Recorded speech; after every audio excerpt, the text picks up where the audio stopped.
Hi, and welcome to AXSchat. I'm delighted that we've got Lourdes Arreola with us today. She is the founder of Linkenium. We're back in South America for our second week running. This time we're in Mexico. So welcome, Lourdes. It's really great to have you with us. Can you explain to us what it was that got you interested in the topic of diversity and inclusion, and how you came to found Linkenium? Hi, Mel, Deborah, Antonio, and nice to talk to you guys. Well, yes, I got interested in this topic or in this situation like many years ago. I am a former electronic engineer, and I used to work for the telecom industry. And in parallel, I used to be volunteer for different programs with people with different kind of disabilities. And I started to realize how much I was learning from my interaction with these people with disabilities that I could incorporate in my daily work, right? Because, you know, being a woman in a mainly men environment in telecommunications Mexico was like, how do I make my team to grow and to have better results as a team, right? So I saw that learning from this difference on disability was giving me, well, of course, very good ideas and different approach. So then I decided to quit this telecommunications career and start Linkenium in 2012. Of course, it was after a personal,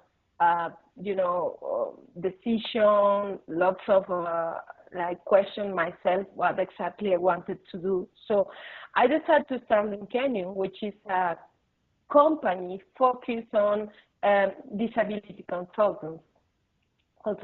And what we mainly do there is to help companies in Mexico to really realize the value of inclusion in their work environment. We want to foster a new culture among the companies to show them that all the diversity that they already have and the diversity that they can bring to their organizations can be really powerful in nowadays to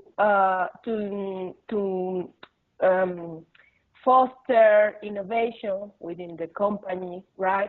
To make a team collaborate better, right? And to do to have new talents into the organization. So that's what we have been doing for the last 3.5 years, and really has been, for me, it's a lesson every day. You know, I think really focus on the positive of difference.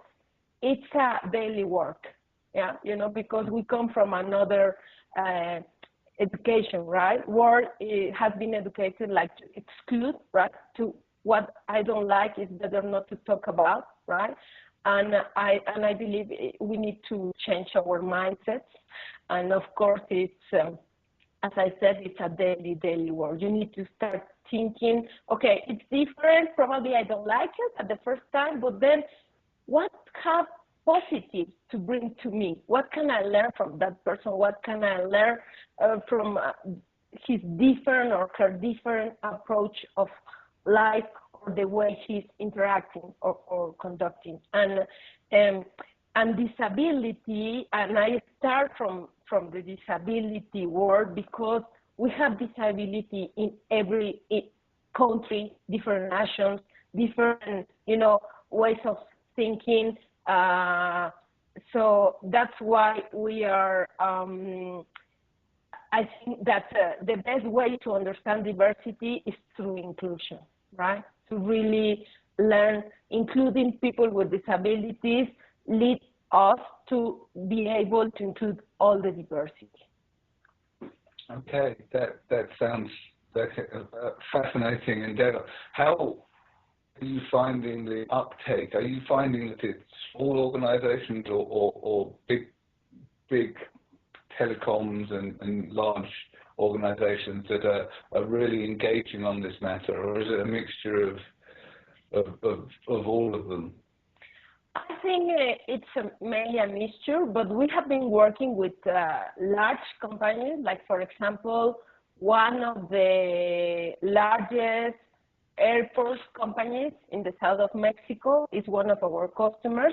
We have been giving them workshops about inclusion and disability inclusion to foster a better services for customers, right? Because they know that in their airports, daily there are people with disabilities, probably permanent or just temporal, that are going to their airport, right? So we work with this company, and they are really willing to foster this culture and always in the company. And also, we did an accessibility assessment that in the next years of their investment, they will be, renewing facilities and everything to foster accessibility. So we have been doing with these great companies, other large companies, but also small companies.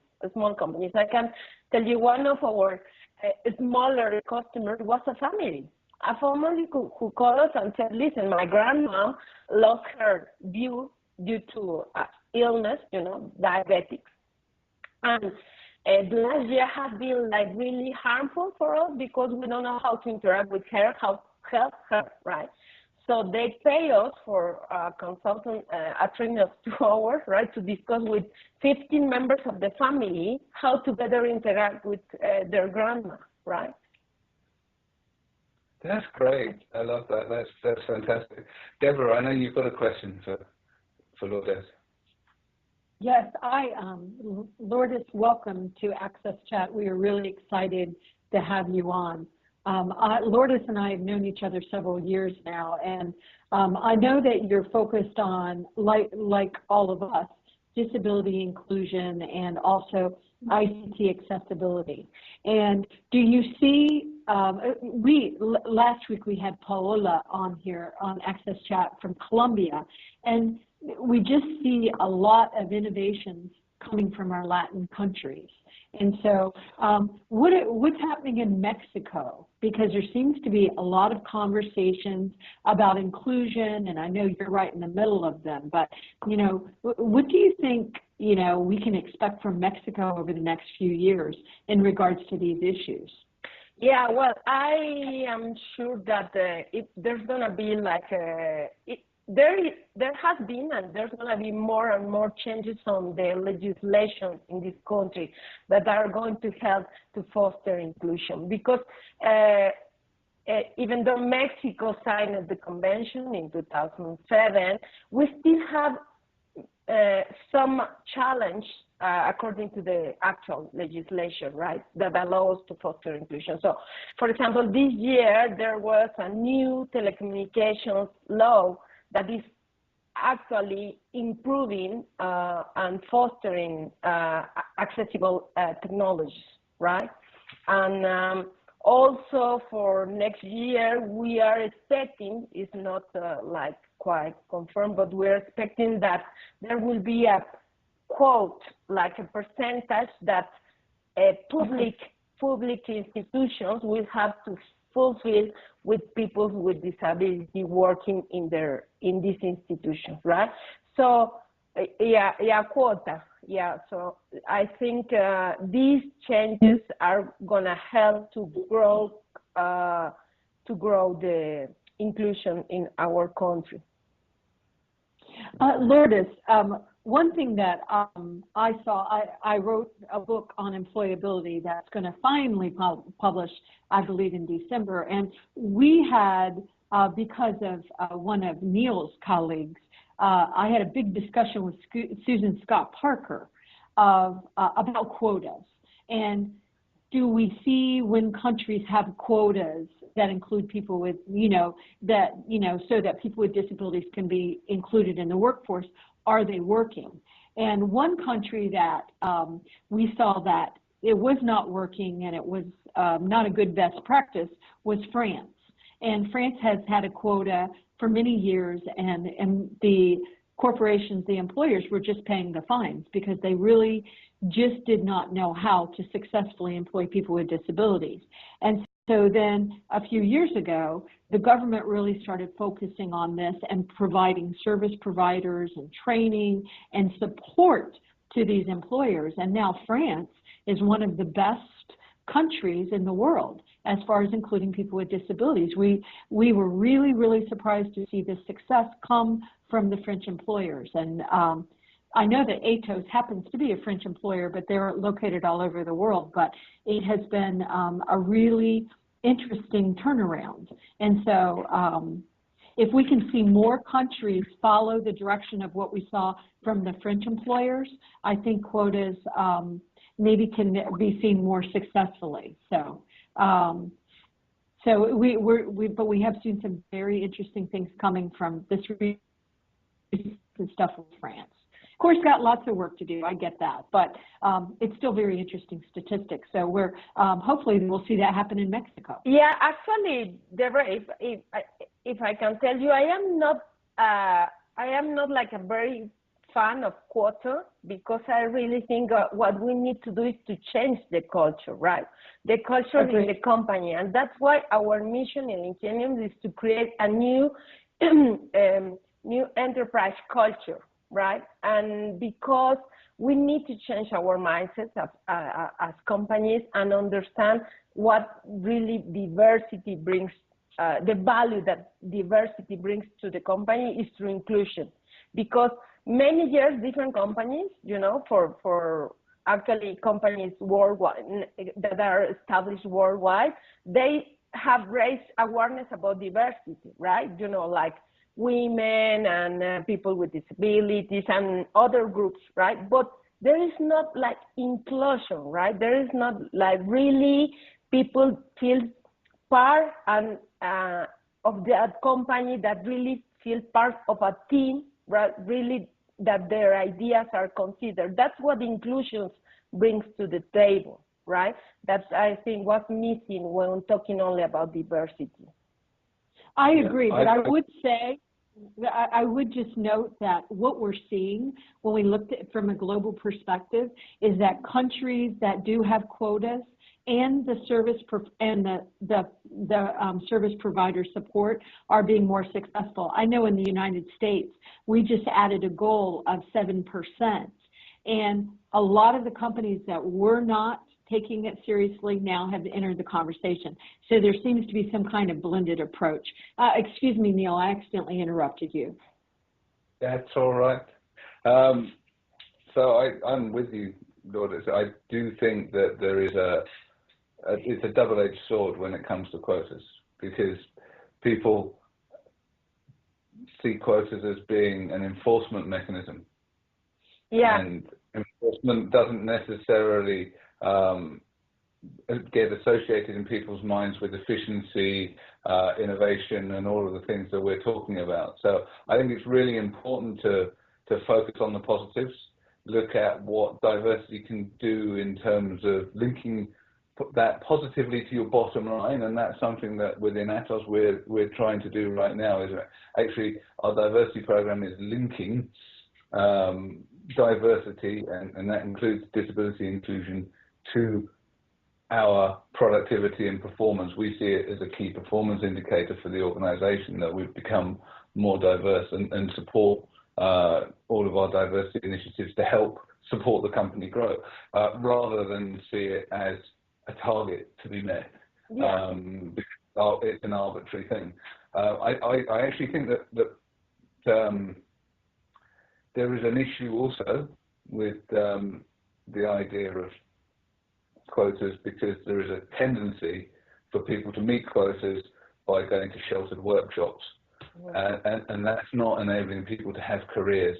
And what we want in an inclusive workplace is actually to enable people to have a great career path and prospects, and the ability to progress and shine and be able to contribute to a company.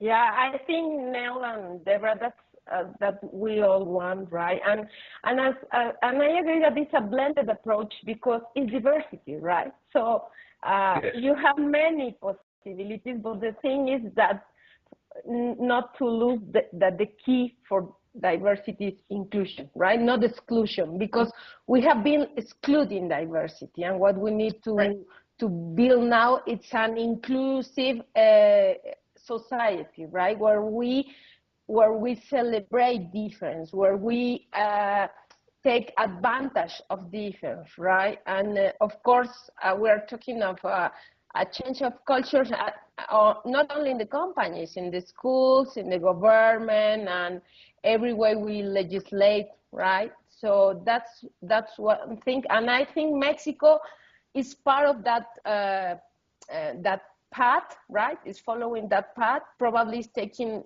us longer than other countries, but I am happy that we started right on this path. And in my personal situation, well, Linkenium had started like 3.5 years ago, and we look forward to keep helping companies to foster all this new culture, and of course to enhance accessibility, because also when we talk about physical accessibility, sometimes we think that are only for people with disability, but I always tell them accessibility is for everyone, right?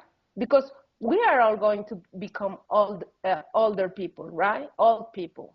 And we don't know how we will reach that age and what kind of help we will be needing, right? And we don't need to be old. What about a mom with a kid, right? That is walking on the streets. Is there enough space for they both to walk safely? Not in all the streets in Mexico, I can assure you that, right? So, yeah. We are talking about bringing accessibility to areas of business. What you think is the role of government here? Can you provide us a few examples about how this fits into the Mexican government, and what initiatives are they rolling out to themselves to make sure that they are also accessible in a country as large as Mexico is? Well, I think, of course, government plays a key role, right? But it's not the only player, right? Society, we need to play our role as well. Companies, we need to play our role as well. But on the government side, I think there's still a lack of communication among different programs and areas, right?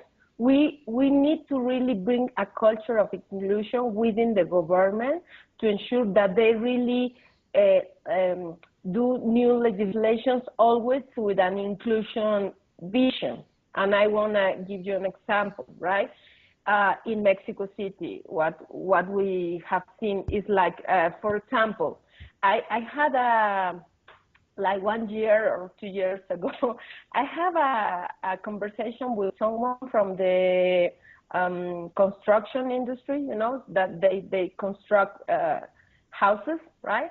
And I said, listen, you probably could create 10% of your new houses with accessibility, right? Or probably 7%, but always think like part of your houses will have good accessibility.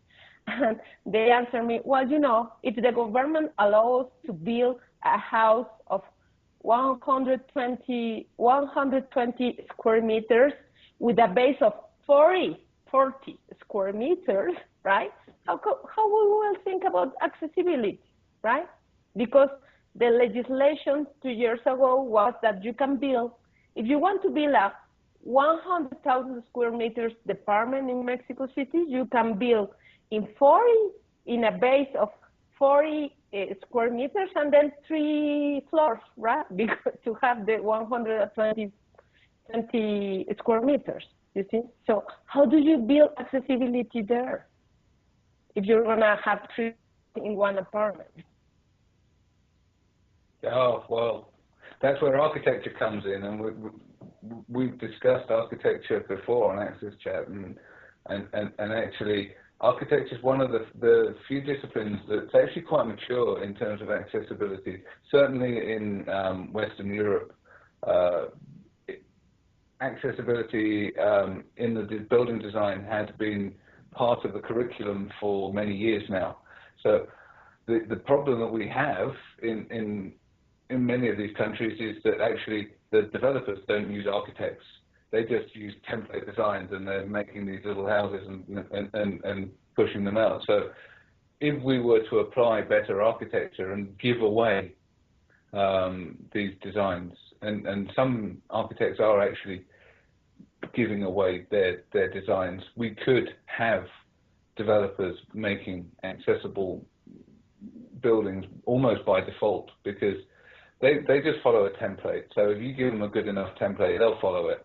Yeah, but this is part of, Neil, I agree with you, but this is part of the legislation, because the government should put, like, Yes, okay, no, I will allow you 40 square meters, but you have to build 10% of the houses with accessibility, right? Like something like that, right? Not 100%, but thinking with an inclusive perspective. That's what I think is still missing on the persons who are in the government, right? Some of them are bringing into the table. I know that in this actual government, and actually the previous government we had, they started thinking about this, right? And it's still a long path to go, but unfortunately there are some already willing to work on this path, but they're still missing this. There is still this misconnection, right? Okay. Deborah, you had a point you wanted to raise, I believe. Well, the two quick points. I know that in the future on AXSchat, we're going to have Maria Mendina, who is an architect that focuses on accessibility and innovation. She works in Madrid with the ONCE Foundation. I think their name is Il Union now. So, and also, as you were saying, Lou, now that, I mean, because Mexico has signed and ratified the CRPD, the convention, all of the buildings and everything, it is the built environment is very detailed in what they have to deliver. And of course, Mexico is more enlightened about this particular topic because the United States is still not ratified the convention, which is a sore point for me. So anyway. Yeah. Actually, we signed it and we ratified, right? Ratified. Yeah. So, you ratified. Yeah. So we need to work on that direction. Probably it's because I think we could work faster, and sometimes I think they are working slow, but we are working, and of course we in Linkenium we are part of this because we are strong believers that inclusion is like the culture of the future. Because even as a business, if you want to remain to be successful in time, right, you need to keep incorporating new talent, new ideas, right, to innovate. And if you don't open your doors to inclusion of people with disabilities at work, how will you bring all these ideas and innovations that they can bring to your team, right? And also, even your team that is already in place won't feel, if they don't feel included, they don't bring new ideas, right? Great. So even in relation to government, every day, today we all have this type of devices with us. A lot of people have mobiles. Yes, you are here, and is one of the main ways that citizens can interact with government. So if I want to access to some type of services from the government, I could do them on my phone. I don't have to go to a physical location. So that's something that I would like to know about. What is the current scenario in Mexico? How can citizens access to government services using mobile devices? And because in some areas this could be a very good initiative in terms of cost-saving solutions for people with disabilities. Yeah, Actually, since the past administration, right, the previous government and the actual government, they have been working with, to make a web page accessible of the government sites, but they are not in the point yet. But I know that more and more is like a must do for public organizations, right, that belongs to government. They have to to build their sites accessible.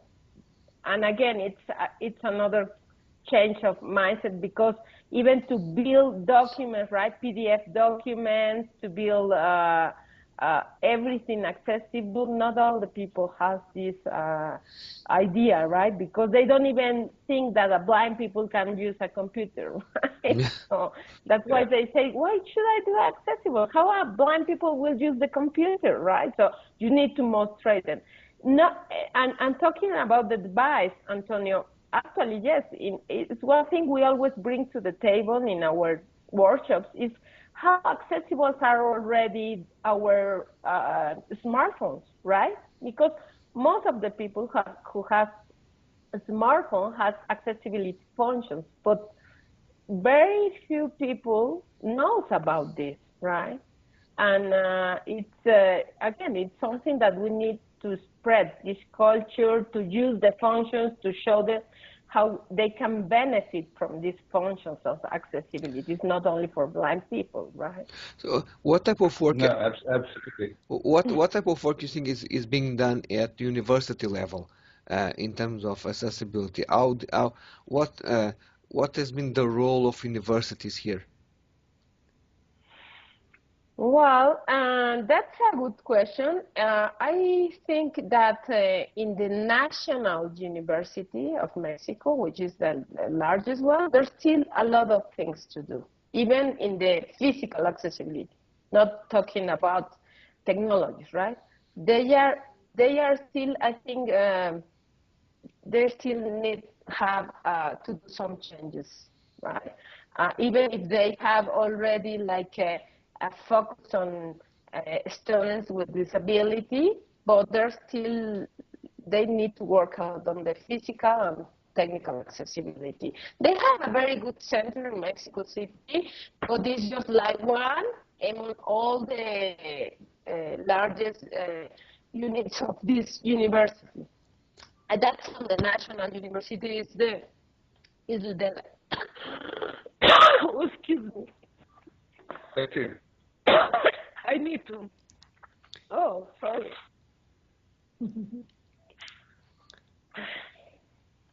Okay. No, let me complete this here. So let's say if you have a university student in the university in any university in Mexico, when they apply and when they are completing their studies, can we say that they are at the same level than any other student in terms of the way how they are able to access to the curriculum and to do the tasks that are expected from them? When leaving the university, yes, I think so. The problem is that the difficulty they have to go into the university, right? Because not all the universities are accessible yet, right?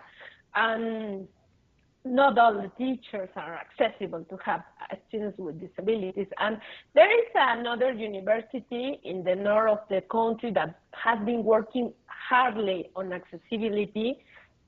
And actually many students with disability that of course have the money and the resources, they are going to the north of the country to study there, because they know that this, like for example, this university, as far as I understand, because I have not been there yet, but as far as I understand, most of the professors have resigned sign language training, right? So they can have conversations and on sign language, Mexican sign language, for example, right? And other different things of accessibility. So I think also is something missing. There's private universities working on their accessibility, but some of them are going slower than others. And again, because this is like one step after the other, right? When you arrive to a company and you tell them do inclusion at work, they tell you yes, but where do I find a person with the diploma I am looking for, right? And the thing is that not all the people with disabilities in Mexico are still having access to the university, right? So you need access to the university to create a pipeline of talent into companies to then up the game. And all of these things are long term.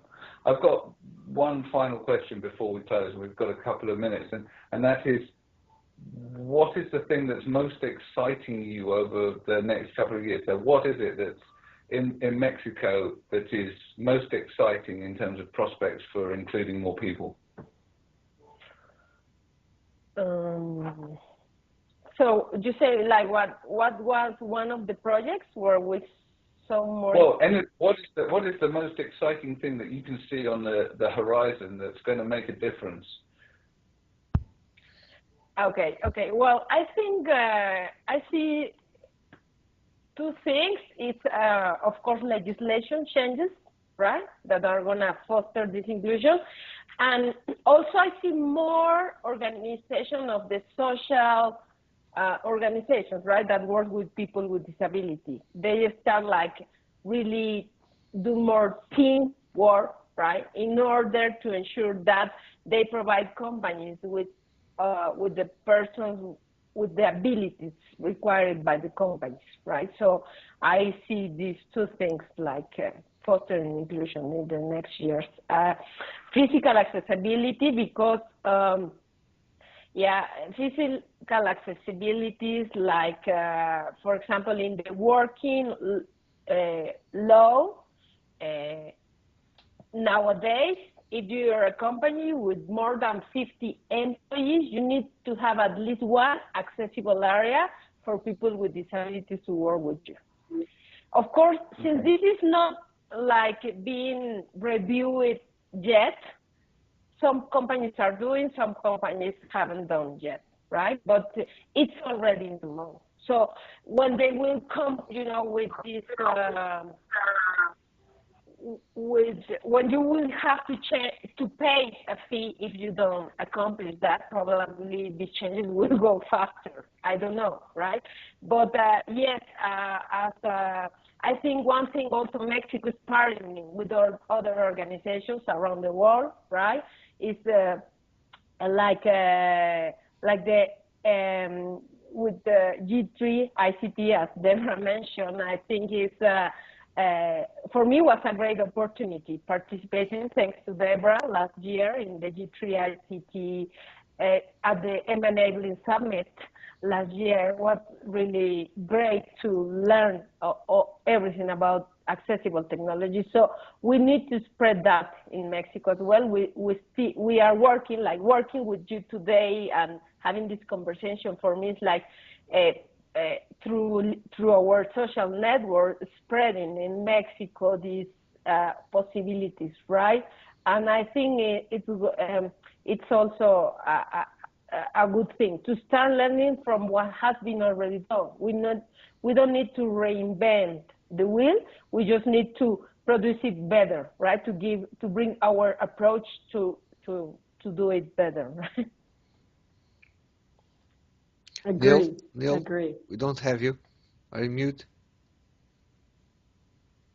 Thank you very much, Lou. We've reached the end of our half hour, so you've been a great guest, and we look forward to chatting with you on Twitter. Thank you, guys. Really glad to talk to you as well, and look forward to keep interacting in the future. Okay. Thank you, Lou. Yeah, look forward to it.